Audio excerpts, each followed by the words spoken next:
So guys, the time has finally arrived as VR gaming's most important release to date, Asgard's Wrath 2, has dropped on us in a huge way, and that's huge from everything from the sense of scale, depth of gameplay, and the length of this title, of which I am 16 hours into as of this recording. So welcome to the simulation inside the simulation. I am Tooodamngolden, your VR Voyager, and it is finally time for my way too early Asgard's Wrath 2 review. So let's just get this out the way now, guys. Yes, Asgard's Wrath 2 is a direct sequel to the PC VR exclusive Asgard's Wrath, but no, you do not need to play the latter prior to playing the former, as Asgard's Wrath 2 opens up with the option for the recap of the events of Asgard's Wrath, and out of the gate, guys, I was immersed, as even something as simple as viewing the recap was conducted in a truly engrossing capacity, as gamers take flight upon a gigantic raven while watching the events of the first game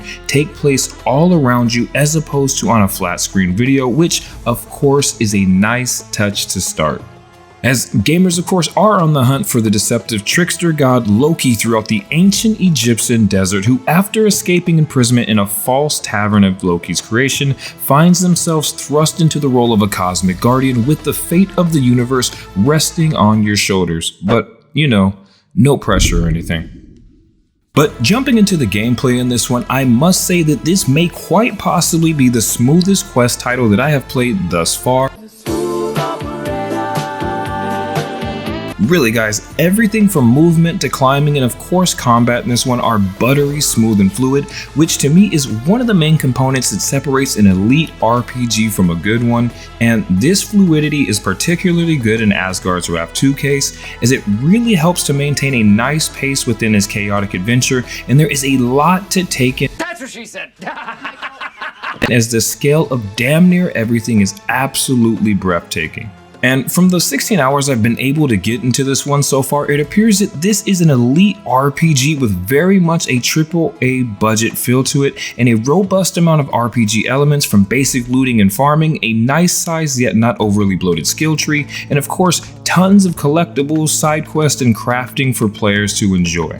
Much like its predecessor, this adventure will see players using the Cosmic Guardian to assume the roles of 4 different mortals, all on their own individual quest, and this is a nice touch that really prevents this title from dragging on and keeps things remarkably fresh throughout, almost as if you get the pleasure of getting a brand new game each time, as each one of these mortals has different unique abilities and weapons that really switches up the playstyle that you use during this experience, and it allows for a wide variety of ways to dispatch enemies.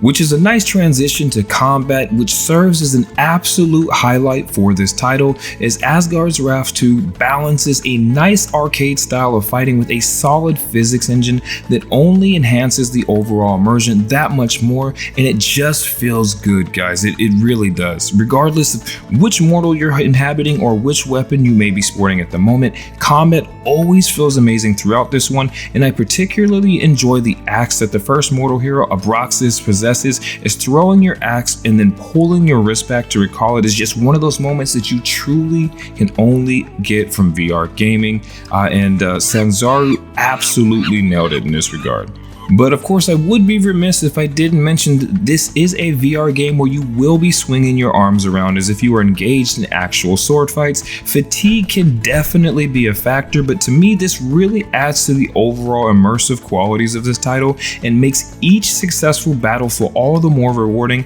as I really do feel like I've earned each and every victory that I've attained thus far. There certainly is a little bit of something for everybody in this game, as Sanzaru has done a nice job of mixing in a fair bit of puzzle mechanics that float very well within the overarching narrative, in addition to the large number of enemy-filled dungeons and a litany of areas to explore scattered throughout this one. So much like Asgard's Wrath, one of the cooler mechanics is the ability to switch between your godly and mortal forms, which allows for new perspectives to be seen, especially when tackling a particularly difficult puzzle or actually just needing to move obstacles out of your mortal form's way, as both your mortal and godly form aid each other in obtaining their respective goals, working in tandem throughout the entire journey. So in an effort to avoid spoilers, all the footage that I have and will be showing in this video come from the game's first section, right? And one thing I'm pretty sure that you've noticed so far is a gigantic panther that I have been riding, and this is yet another element carried over from the first title of the series, as individuals who played the first Asgard's Wrath will know that companions, also known as followers, are absolutely outstanding, with your godly form potentially being the god of animals and being able to turn these animals into humanoid-like creatures that will help you with their unique special abilities and weapons. And my personal favorite touch is their own individual skill trees that again reinforce the notion that this is in fact a proper RPG experience built from the ground up for VR.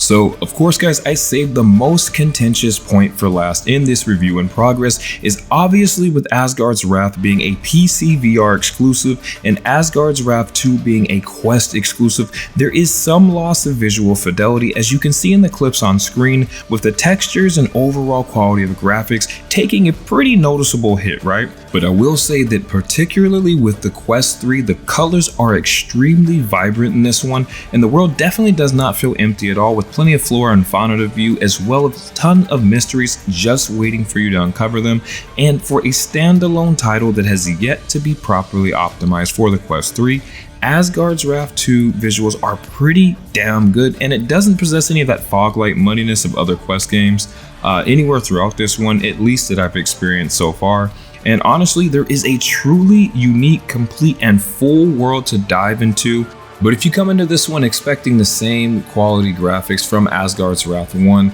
then you probably will be a bit disappointed. But folks, do not let that distract you from the main point of this video. Asgard's Wrath 2 is unequivocally standalone VR's most ambitious and best game, well, at least so far. So while I'll leave my final review score in this one to be determined, as I do have a companion video to this one dropping at the top of the new year, so of course be sure to subscribe to catch that, I am confident in announcing that as of now it is drifting into 9+ territory and is without a doubt VR's best RPG experience. Thank you for watching.